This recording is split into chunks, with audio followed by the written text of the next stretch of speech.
can give you a little insight, a little taster of why we suffer in the way that we do, and what's happening with the brain when there's things like anxiety, depression, and what we can do about it.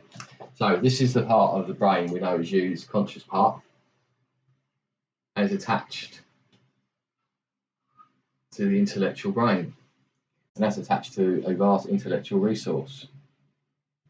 This little conscious part, which is us right at the front, the left prefrontal cortex, you hear about it sometimes.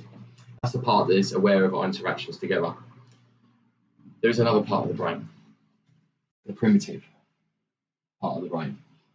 Central and influential part is the amygdala, it's fight, flight, or freeze area of the brain. There's two other very primitive parts. Hippocampus, which has all our inappropriate behavioural patterns and our responses to things, and the hypothalamus, which basically is responsible for all the chemical responses in the body and mind. When we're thinking from our intellectual brain, our mind, we generally get things right in life. It always comes up with proper answers based on a proper assessment of situations. It's generally very positive. So let's imagine I'm going to go outside, run into a polar bear. What's going to happen? Basically, my anxiety is going to go up, going to get all hot and sweaty. The heartbeat's going to go up. I'm going to be off like a shot. I'm going to move from my intellectual brain into my primitive brain, and that response is entirely appropriate. It's there for your own self-preservation. It's there for the same reason as if a caveman would go out years ago, and he wouldn't go out and interact. There was no ice or danger anyway around, and he couldn't go out to hunt. What he would do is he would pull the rug over his head, and he wouldn't go out until the situation changed. Modern day symptoms, that's depression. So the primitive mind can't be of intellect. It has to refer to previous behavioural patterns. And so what we did to ensure our survival worked, it's encouraged to do it the same. So every negative thought we have is created into anxiety. And we say negative thoughts are stored and anxiety is stored in a stress bucket. All our problems. And unfortunately, for one reason or another,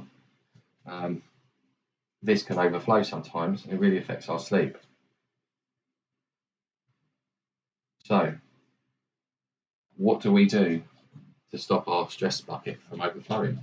Luckily enough, we do have a way of emptying it, and that's known as REM sleep, rapid eye movement. Rapid eye movement works by we rerun events of the day, either in clear or metaphorically when we're dreaming. So if you basically told your partner you had an argument at work and you was really pissed off with somebody, you'd basically go to bed, then they'd say, don't worry about it, it pissed you off, right? So then you'd come back the next morning when you wake up, and you might have forgotten about it, or you might be thinking something like, I don't know why I let that get to me. So if we spend too much time in our primitive brain, we negatively forecast about everything that's going to happen in our lives. So the brain doesn't know whether what happened a month ago or what happened today is true. It thinks everything's the same. It's all the same emotional response. So if you're going to go to a meeting, and most people will do this, they'll overthink it. And so meeting's going to go fine, but you thought about it 50 times, all the things that could go wrong. So what happens, you go to the meeting, it goes all right, but your mind doesn't know you've had 51 meetings, 50 of them being disasters. So we can negatively introspect about the past.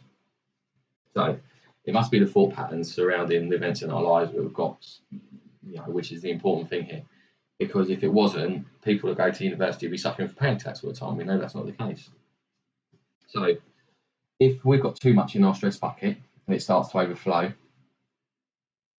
how we know that's happening? Well, you're not going to sleep very well, and quite often the mind will wake you up. Unfortunately, we can only have about 20% of our sleep patterns as REMs. It's exhausting on our body. So you'll notice this waking you up because you often are wide awake, you feel miserable and you can't go back to sleep again, and you know the difference between that and say a baby waking you up.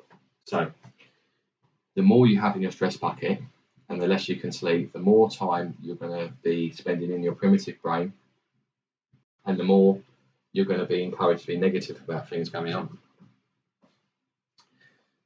So we need to get you thinking positively about the events in our lives, and you'll know when you're doing this because you start sleeping better. Now, usually with my clients, I'll give them a audio, and the audio is for relaxation, and that really helps with the process. And when it's up, sleeping better, it means that they're in their intellectual minds more, so they can make proper assessments of situations, and they've got less things going into their bucket. So, before we move on, let's look at the physiology of the brain. What's going on? Well, we know early man and women had definite rewards. Scientists have read about this when they interacted together to be better off as a tribe than we are as individuals, because it's a coping mechanism when we interact together and we support each other. So when they did those things, it helped them cope with their day-to-day lives. They were physically stronger, helped them with pain, made them braver, all those things. But what it does is it produces various neurotransmitters, which are kind of a catalyst for mentally healthy behaviour. And the neurotransmitter we talk about the most, purely because it's the most important one, and the one we always end up talking about, is serotonin. So we need to produce a constant flow of serotonin. And when we produce a constant flow of serotonin, we're happy, brave, coping little souls. So what stops this flow of serotonin? Well, when we are in the angry, depressed end, we do not produce any chemicals at all. When we're in the anxious part, we produce an overload of stress hormones and chemicals, which is great for when you run into polar bears, but not so great when you're trying to get the shopping done or in an argument with someone.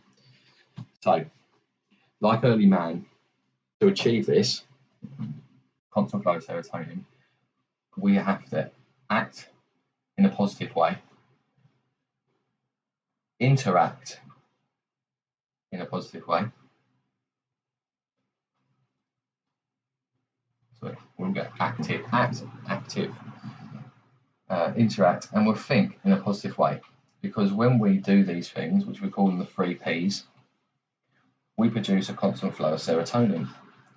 And when we're thinking, being active, acting, and interacting in a positive way, we're in our intellectual mind. Obviously, when polar bears come running around, our primitive brain does step in to help. It's there for our own self-preservation. And it wants to keep you alive.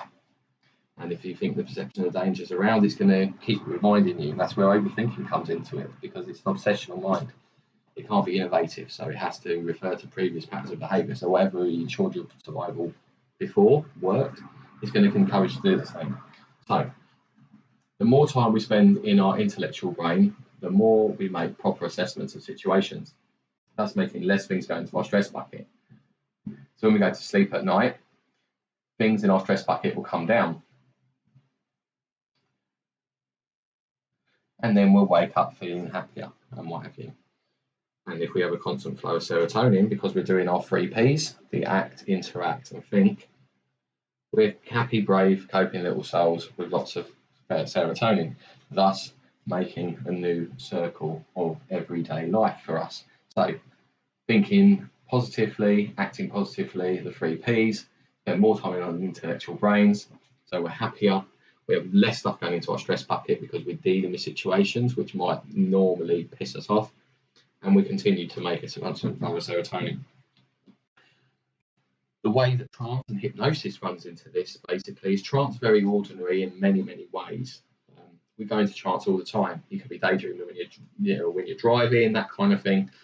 When you're out for runs, that's why I say run's very therapeutic for you. Trance is basically when the two minds come together and they focus on the same thing. When we're in that state, we have access to the subconscious mind. And that's what helps us enormously in this process. So when we've got access to the subconscious mind, we can basically be working to fix ourselves. And your subconscious mind is the boss, and you have your secretary in your brain. Your secretary is all part of your intellectual mind, but your secretary's on autopilot. Whereas when you're thinking positively and coming up with what's been good and acting positively, you're interacting and you're making proper assessments.